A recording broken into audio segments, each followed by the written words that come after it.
अकरम ने जैसे ही अभिनव का सबसे परिचय करवाया तो देवेन और सनी खुश हो गए, लेकिन अनन्या को ये सुनकर झटका लगा। Enjoy the party, please. इतने में अकरम ने कहा और अभिनव को अकेला छोड़ बाकी लोगों से मिलने के लिए निकल गया। देवेन और सनी को अभी तक समझ नहीं आ रहा था कि अकरम अभिनव को इतना भाव क्यों दे रहा था।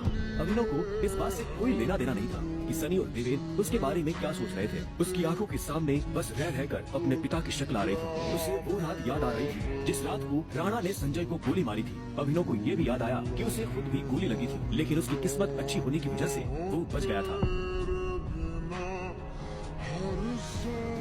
मुझे नहीं लगा था कि तुम अपने पैरों पर बाहर भी आ पाओगे। अच्छा, तुम्हें मेरी इतनी चिंता हो रही थी? ओ प्लीज, मुझे चिंता नहीं हो रही थी, बस तुम्हें तो अपनी चिंता होनी चाहिए ना। अगर जिंदा रहना चाहते हो तो थोड़ा बचकर रहो। आपने सन्नते से अंदर क्या बात बता। उन्होंने मुझसे कहा कि अगर देवेन जैसा कहता तुझसे सवाल पूछे तो उसे जवाब मत देना।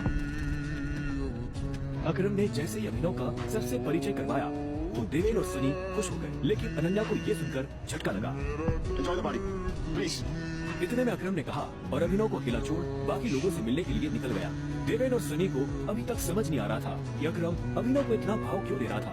अभिनव को इस बात से कोई लेना देना नहीं था कि सनी और देवेन उसके बारे में क्या सोच रहे थे। उसकी आंखों के सामने बस रह रहकर अपने पिता की शक्ल आ रही थी। उसे वो रात याद आ रही थी जिस रात को राणा ने संजय को गोली मारी थी। अभिनव को ये भी याद आया कि उसे खुद भी गोली लगी थी, लेकिन उसकी किस्मत अच्छी होने की वजह से वो बच गया था।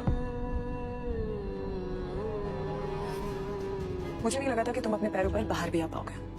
अच्छा, तुम्हें मेरी इतनी चिंता हो रही थी? ओ प्लीज, मुझे चिंता नहीं हो रही थी, बस तुम्हें तो अपनी चिंता होनी चाहिए ना। अगर जिंदा रहना चाहते हो तो थोड़ा बचकर रहो। आपने सन्नते से अंदर क्या बात बता। उन्होंने मुझसे कहा कि अगर देवेन जैसा कहता तुझसे सवाल पूछे तो उसे जवाब मत देना।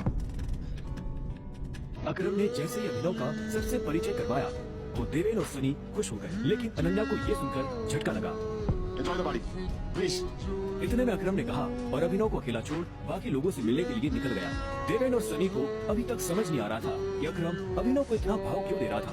अभिनव को इस बात से कोई लेना देना नहीं था कि सनी और देवेन उसके बारे में क्या सोच रहे थे। उसकी आंखों के सामने बस रह रहकर अपने पिता की शक्ल आ रही थी। उसे वो रात याद आ रही थी जिस रात को राणा ने संजय को गोली मारी थी। अभिनव को ये भी याद आया कि उसे खुद भी गोली लगी थी, लेकिन उसकी किस्मत अच्छी होने की वजह से वो बच गया था। मुझे नहीं लगा था कि तुम अपने पैरों पर बाहर भी आ पाओगे।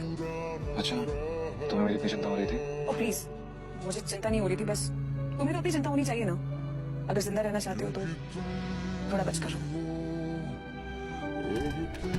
आपने सन्नते से अंदर क्या बात बता। उन्होंने मुझसे कहा कि अगर देवेन जैसा कहता तुझसे सवाल पूछे तो उसे जवाब मत देना।